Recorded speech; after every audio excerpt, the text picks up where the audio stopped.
Rahimakumullah. Di saat gema takbir membela angkasa bumi pertiwi, di belahan bumi lain ada saudara-saudara kita yang takbirnya teredam oleh dentuman senjata dan bom. Di sini kita merayakan kemenangan dengan hidangan dan pelukan hangat keluarga.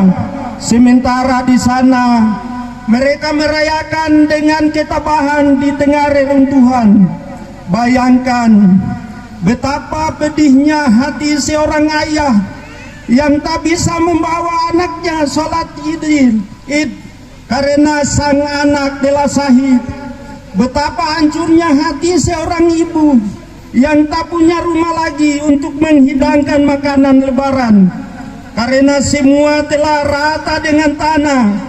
Perbedaan mencolok ini menyadarkan kita bahwa ibadah dan kedamaian adalah dua sisi mata uang yang tidak bisa dipisahkan. Dalam suasana yang hikmat ini, mari kita renungkan bahwa kemenangan yang kita rayakan hari ini adalah buah dari kedamaian.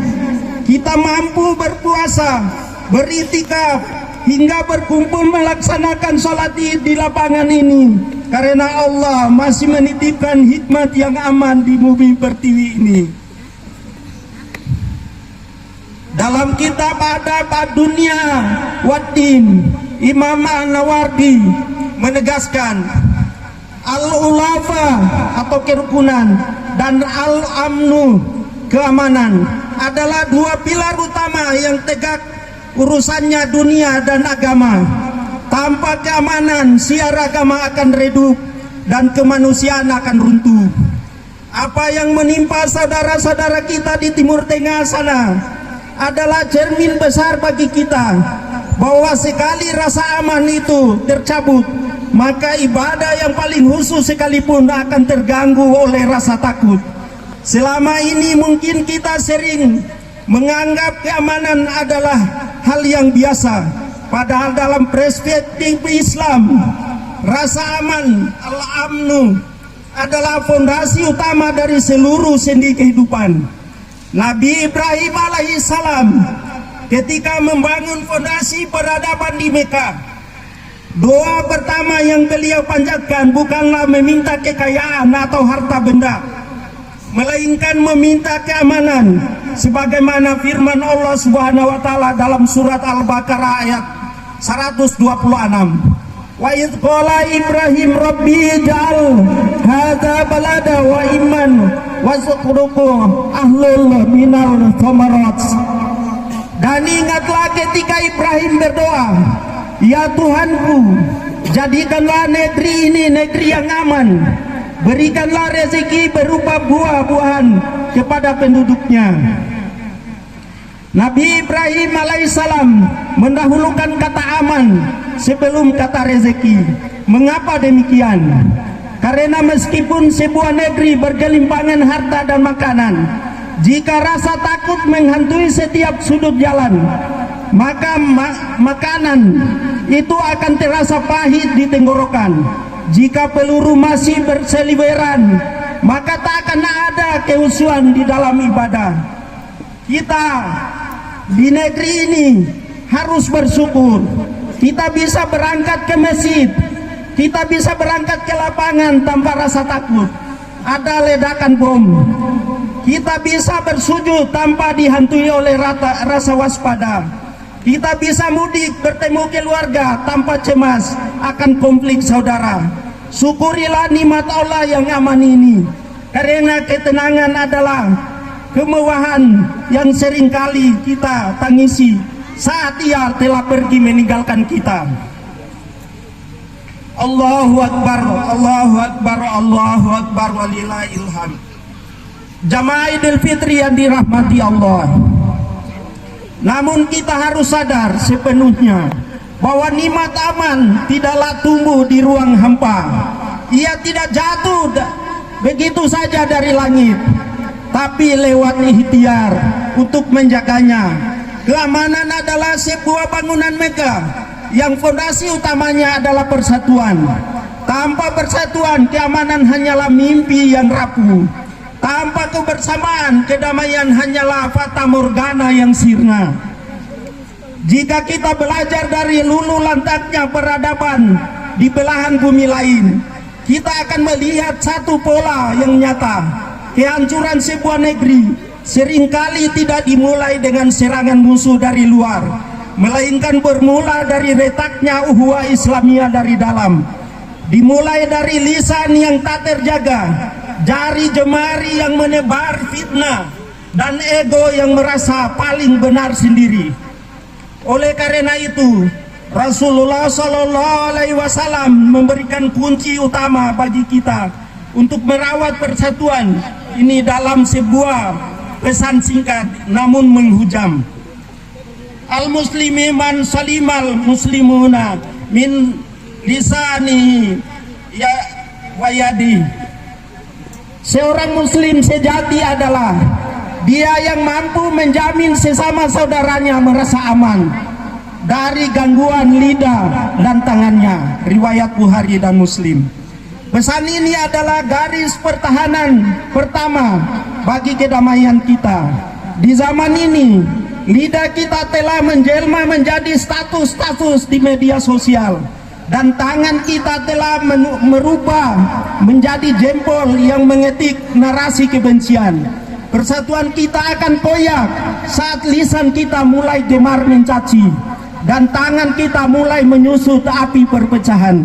Ingatlah, setiap kali kita menebar kebencian, sejatinya kita sedang mencabut satu persatu pilar keamanan yang kita nikmati saat ini. Kita tidak ingin menangis di kemudian hari karena kita lalai menjaga kerukunan hanya demi memuaskan amarah sesaat. Jadilah pribadi yang kehadirannya membawa kesejukan bagi tetangga, lisan yang membawa kedamaian bagi kawan, tangan yang selalu siap merangkul dalam perbedaan. Sebab hanya dengan merawat persatuanlah kita bisa menjaga bumi pertiwi ini tetap menjadi negeri yang aman,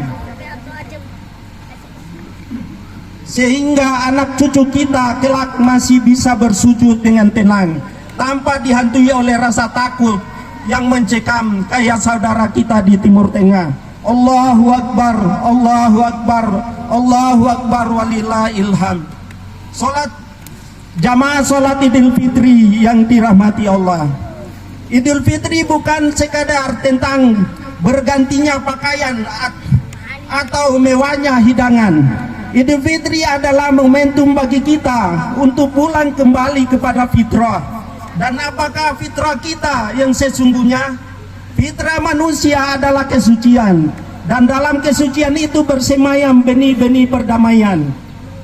Kita lahirkan ke dunia ini dalam keadaan bersih, tanpa membawa sekat-sekat kebencian, tanpa dendam yang mengakar, dan tanpa nafsu untuk saling menjatuhkan.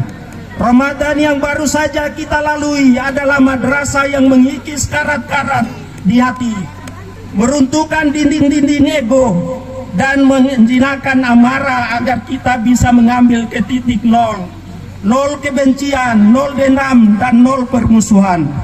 Ingatlah, Allah Subhanahu wa Ta'ala adalah As-Salam, Maha Pemberi kedamaian.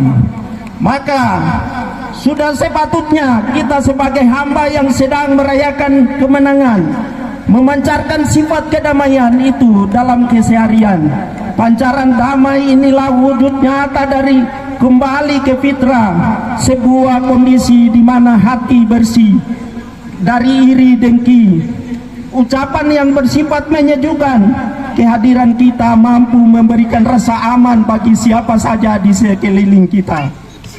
Marilah kita bawa semangat fitrah damai ini keluar dari lapangan ini, bahwa ia masuk ke dalam rumah masing-masing kita, ke tempat-tempat kerja kita, hingga ke tengah-tengah masyarakat.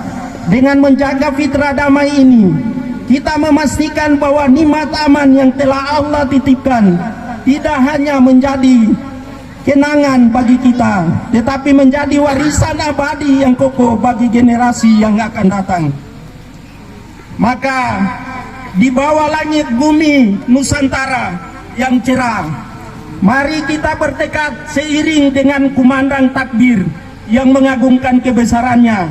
Kita agungkan pula nilai-nilai kemanusiaan dan persaudaraan. Kita jaga persatuan ini dengan sepenuh hati.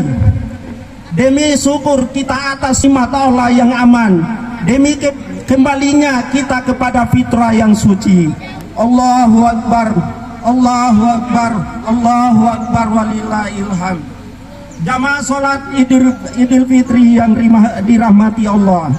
Sebelum kita melangkah kembali ke rumah masing-masing, bertanyalah pada diri kita sendiri, apakah gunanya kita merayakan kemenangan ini jika di dalam hati kita masih tersimpan bara kebencian? Kita berbicara tentang mensyukuri nikmat aman, tapi apakah anak dan istri tetangga kita sudah merasa aman dan tenang di dekat kita? Kita berbicara tentang merawat persatuan bangsa, tapi apakah rumah kita sendiri di lingkungan tempat tinggal kita persatuan masih ada? Atau justru telah lama telah keangkuhan retak karena keangkuhan kita? Maka selepas sholat Id ini, pulanglah ke rumah, temui terlebih dahulu orang yang paling berhak mendapat kata maaf dari kita, yaitu orang tua. Temuilah anak istri, bawa tetangga yang masih hidup di sekitar kita. Temuilah mereka dan saling memaafkanlah, karena saling memaafkan lebih dekat kepada takwa. Allah berfirman, wa anta'fun wa antafuwal aqrabul litaqwa. Pemaaf kamu itu lebih dekat kepada takwa. Al-Baqarah ayat 237. Mengapa kita saling memaafkan? Karena maaf adalah penawar rasa benci. Kalau kita harus memendam amarah, itu sama saja memberi ruang bagi orang yang mengadu domba dan merusak persaudaraan kita. Ingat, puasa kita belum dianggap tuntas pahalanya kalau hati masih menyimpan dendam. Sebab esensi dari kemenangan adalah kembalinya semangat persaudaraan. Imam Al-Ghazali dalam kitabnya Ihya Ulumuddin mengingatkan bahwa sifat pemaaf adalah cermin dari jiwa yang telah meraih kemenangan sejati atas nafsunya. Oleh karena itu, marilah kita sempurnakan kemenangan ini dengan saling memaafkan secara tulus. Tidak ada gunanya kita merindukan perdamaian dunia, kita masih memelihara perang dingin dengan tetangga, rekan kerja, atau saudara kita sendiri. Meminta maaf adalah bentuk kerendahan hati, dan memberikan maaf adalah bukti kemuliaan jiwa. Ketahuilah bahwa setiap pemaaf yang kita berikan adalah satu batu bata yang mengokohkan fondasi perdamaian di bumi pertiwi ini. Dengan hati yang saling ridho, Indonesia akan menjadi rumah yang tangguh, rumah yang tidak hanya nyaman bagi kita untuk bersujud, tetapi juga rumah yang memiliki wibawa dan kekuatan untuk terus berdiri membela martabat saudara-saudara kita yang tertindas di Timur Tengah sana. Marilah kita jadikan Idul Fitri 1447 Hijriah ini sebagai hari di mana semua dendam luluh, semua sekat runtuh, dan kita kembali kepada pribadi yang suci, yang menyayangi keluarga, merawat persatuan, dan mensyukuri nikmat aman dengan hati yang penuh cinta. Amin ya rabbal alamin. Jalallahu wa yakum minal faizin. Al-aminin wa adkhalana wa yakum fil ibadihil sholihin. Wa qulu rabbi gfirli warhamni wa anta khairur rahimin.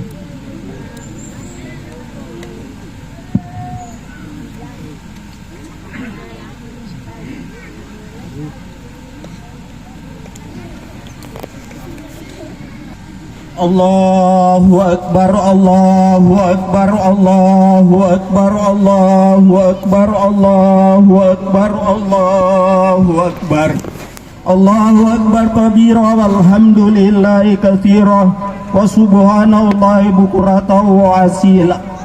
La ilaha illallah wallahu akbar. Allahu akbar walillahil hamd. Alhamdulillah ala ihsanihi wa syukurallah